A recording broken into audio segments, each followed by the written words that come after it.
Hello everybody, how are you? I am Zef and your teacher here, and I will be teaching you different questions and their answer. So I welcome you on classtheta.com where we will be discussing question. So let's get on the question. So our today's question is the factors that the productivity of both camera pet and drone pets include.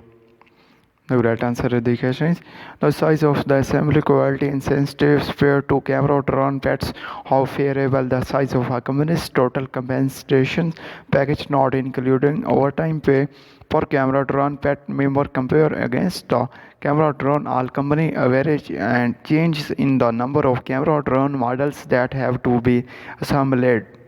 So that the correct answer of the question. If you have any question, just leave a comment. I will be answering you as soon as I can. Thank you very much for watching the video. Please do not forget to like, share and subscribe our channel. Until next question. Bye bye.